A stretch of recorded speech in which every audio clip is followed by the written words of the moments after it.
श्री कृष्णा। सनातन धर्म प्रश्नोत्तरी में सभी का स्वागत करते हुए आज की चर्चा में प्रभु की कृपा से यहाँ नेपाल में पशुपतिनाथ मंदिर पर शुभागमन हुआ। आइए थोड़ा सा आज निर्जला एकादशी के पावन दिन में हम पशुपतिनाथ मंदिर के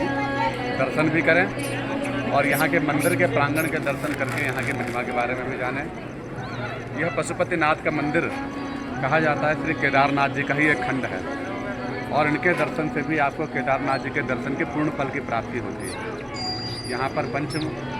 पशुपतिनाथ जी के पंचमुख हैं, पंचानन कहलाते ही हैं। तो पंचानन में जैसे कि अघोर मंत्र में इनके नाम आते हैं, अघोर, ईशान इत्यादि, तो उन्हीं तरह से चतुर्दिक में इनके मुख हैं और एक मुख ऊपर की ओर किए हुए हैं। और ऐसा भी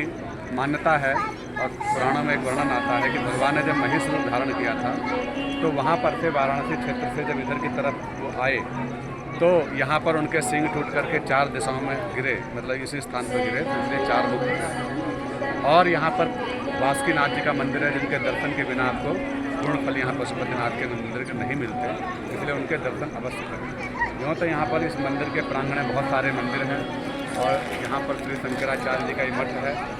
जहाँ पर श्री मदाध्य गुरु शंकराचार्य जी ने इसकी स्थापना कहा जाता है कि, और अनेक प्रकार के रमणीय स्थल, बहुत सुंदर वातावरण और यहाँ पशुपतिनाथ जी के मंदिर की अनंत महिमा है। और इस महिमाओं में एक बात यह भी कही जाती है कि जो भी पशुपतिनाथ भगवान के दर्शन करता है उसे फिर पशु योनि में नहीं आना पड़ता। पशु योनि से निवृत्ति के लिए भी, और समस्त प्राणियों, पशु का संस्कृत में अर्थ होता है प्राण, और पशु को ही संस्कृत में प्राणियों को, जीवों का भी नाम पशु है। और वास्तव में जब हम अज्ञानी हैं तो हम सब पशु ही हैं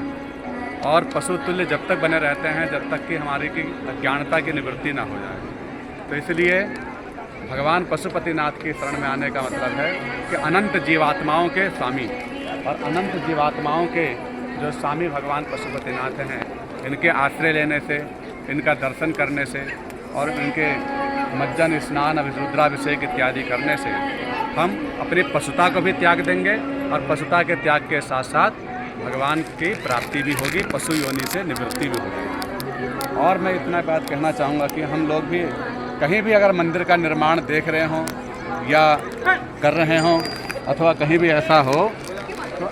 मंदिरों के बड़े प्रांगण, बड़े मंदिरों में इसी तरह से कबूतरों की सेवा, पक्षियों की सेवा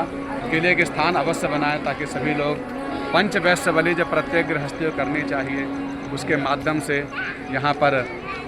लोग पक्षियों की सेवा करें, गौओं की सेवा करें। हर एक मंदिर में गौओं की प्रधानता हो, इस विषय में फिर चलो कभी चर्चा होगी। इसी के साथ में बोले पशुपतिनाथ की जय।